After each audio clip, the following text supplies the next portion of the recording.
I continue to think we're setting up for another DeFi summer at some point. You look at various statistics, they're already at all-time highs. Those are proven programs, and if we get regulatory relief, I think there's a lot of value in some of those DeFi specific protocols. So a barbell strategy that's Bitcoin and then a handful of DeFi protocols, I think would be extraordinarily well positioned for the rest of the year.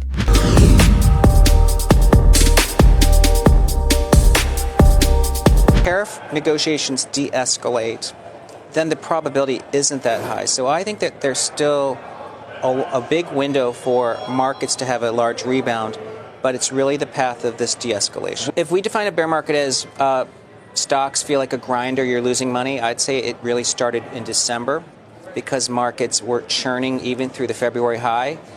But if I was to define a bear market as unleashing a type of financial tightening that leads to a recession, we're not at that criteria yet, but I think it feels like a bear market for the average person. I mean, I think there's sort of two brains people are fighting. One is the tactical brain, which is, look, they want to know if this is a bottom, and they want to be convinced of it by seeing stocks rally on bad news.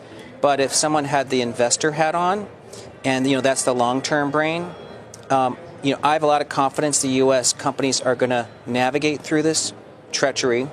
Stocks are hugely oversold because you never really lose money buying the VIX at 50. The markets are in full-blown roller coaster mode right now.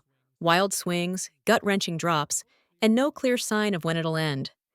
Investors are left asking the same burning question: where do we go from here? Volatility has become the new norm, fueled by trade wars, geopolitical tension, and that creeping fear.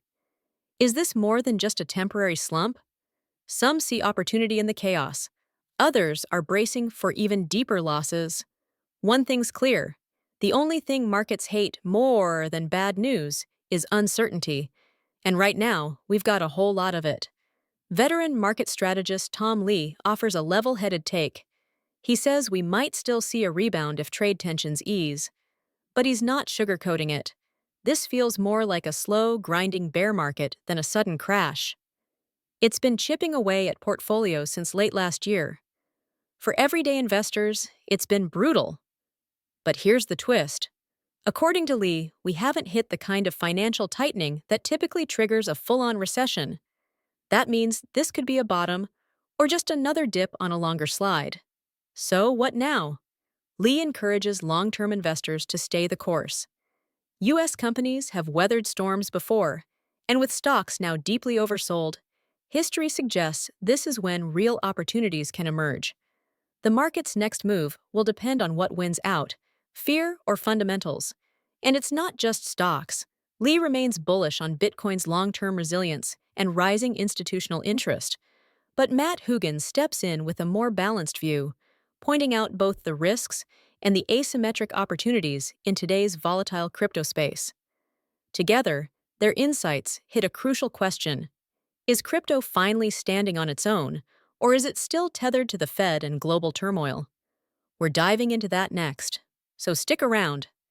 Don't miss a second. Hit that like button, subscribe if you haven't already, and turn on notifications so you're first to know when we drop new insights.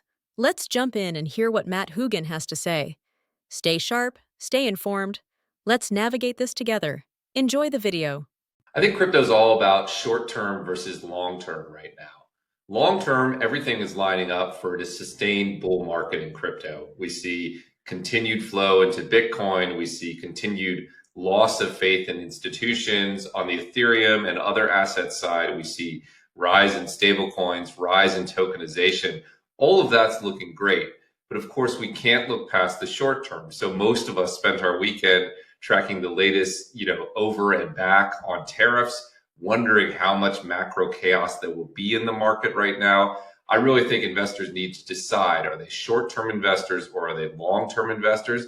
Those have very different feels in the market right now, and that's sort of the mix I'm trying to weigh myself as I look at these markets. You should be crossing your fingers. Good luck to the short-term investors. The challenge in this market right now is the macro forces are so large and they're so idiosyncratic and so unpredictable. We could have a tweet sometime in the next 10 minutes that sends the market plus 5% or down 5%. I think it's extraordinarily difficult to be a short-term investor in this sort of market activity. So I'd be monitoring the macro situation. I'd be monitoring every tweet coming out of Washington, and I'd be wondering what's going to happen next. Maybe keep an eye on the 10-year interest rate, on the dollar weakening. It's a very difficult environment, I think, for short-term investors. Now, sticking with those short-term investors, I want to talk about US President Donald Trump really flip-flopping on these tariffs. Talk to me about what that signals for you. Yeah, I think in the short term, it's signaling just that this is a very volatile market. I think as you extend out a little bit, it can't be positive for the global economy in the medium term. That's what you're hearing from everyone out there. And you're in this difficult situation where we're clearly breaking something in the existing economy. We're clearly slowing down global trade. We're clearly weakening the dollar. We're clearly introducing uncertainty. That is a negative setback. And there's this waiting game to see when the Fed or the Treasury will step in to inject liquidity into the market, will give us a new sort of recovery program. The challenge about us, where we're sitting from a short-term perspective, is all the signaling coming out of the Fed and out of the Treasury is we're not going to do anything. The market is functioning. It may be challenged, but it's functioning. So whether it's former Fed governors writing pieces for Bloomberg, even Janet Yellen adding her thoughts on the market earlier today, they're all saying this is not the responsibility of the Fed and the Treasury. So I think investors are sort of playing this waiting game. When will people come to the rescue? And the people who usually come to the rescue say, not yet. And that, I think, gives us a negative bias in the short term. So if I were guessing, I think there's more risk than opportunity until we see the Fed or the Treasury ride to the rescue. And there's just no sign that they're planning to do that right now. What's the likelihood you think that they do come to the rescue eventually? Well, eventually the likelihood is 100%. Eventually they can't resist the big red button. They've been taught over time that when there is market uncertainty or economic uncertainty, you have to come to the rescue with liquidity. I think if we see more challenges in the Treasury market or a disorderly sell-off in the dollar, I think you'll see them step in. So it's going to happen eventually. But I do read from the signaling that it will be slower than many people expect. So this uncertainty could certainly stretch for days. Maybe it could stretch for weeks. Possibly it could stretch for months. I think we're in for a relatively significant period of volatility in the markets before those forces ride to the rescue. But make no mistake, eventually this is a political game and eventually they will ride to the rescue. It's just a matter of when. It will happen, but I think it could take a little bit longer than people have been conditioned to expect in the past. So I'm extraordinarily bullish for the end of the year. I think we're going to see a relatively significant decoupling between Bitcoin and equities. I think you're going to see Bitcoin move to new all-time highs, and Bitwise's prediction from December of last year that we'll get to 200,000 on Bitcoin, I think still is plainly in sight. What do we need to have that happen? We need the macro economy to settle down a little bit. We need maybe one of these rescue packages to start to come into the market. I think if we see either of those things, this market is primed to rip. If you look at how Bitcoin in particular has been performing over this market pullback, it's done significantly better than in previous stock market corrections. Usually when there's a stock market correction, at least for the last 10 years, if the stock market is down 10, Bitcoin is down 30. Instead, this time, Bitcoin is more or less keeping pace with the equity market. To me, that's an incredible sign of resilience and strength. 2 years ago, if I told you that the global economy was falling apart and Bitcoin would be at $84,000, you would have laughed at me. And yet that's what we're seeing. So as soon as we see some signal that the economy is going to stabilize, that macro will get out of the headlines, I think we'll quickly be to new all-time highs. And if we do see any sort of stimulus or the Fed or the Treasury stepping in, I think it's off to the races and on towards Bitwise's $200,000 target. The crypto market right now is stuck in a tug of war between two very different realities. Long term, the setup is undeniably bullish. Bitcoin inflows are holding strong.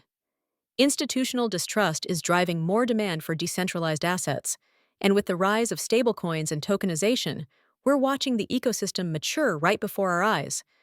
But short term, it's a minefield of macro chaos.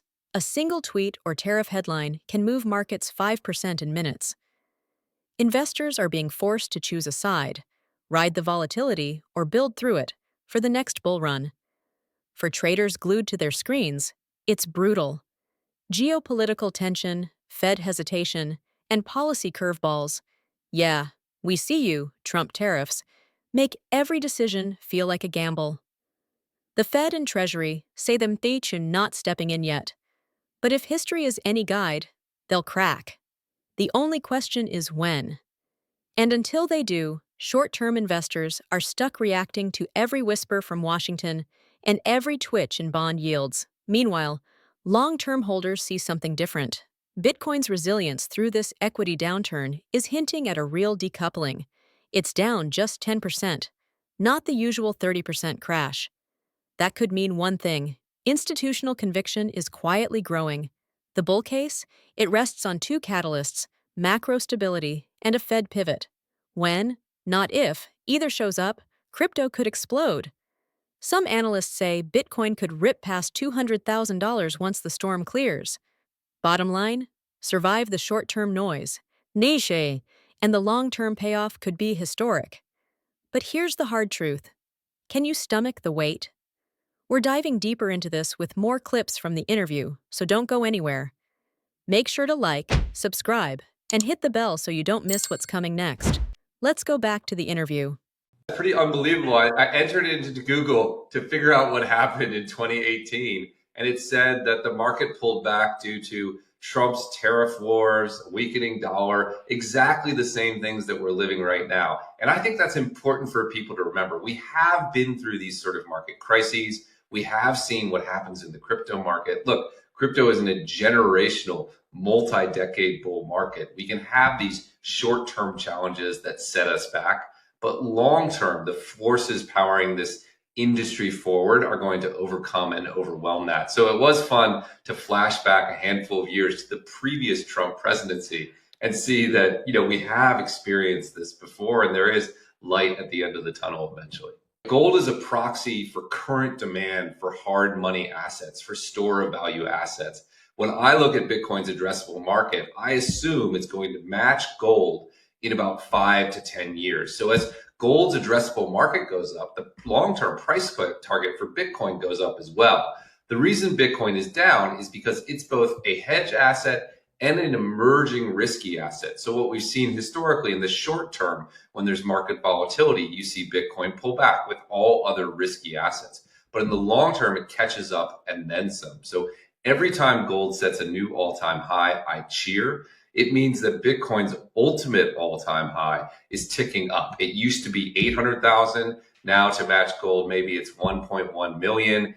I saw today there's a prediction gold could go to 4,500 out of, I forget, it was Goldman Sachs or JP Morgan. If that's the case, you're talking about 1.5 million Bitcoin. So gold sort of forecasts the direction Bitcoin is going long term.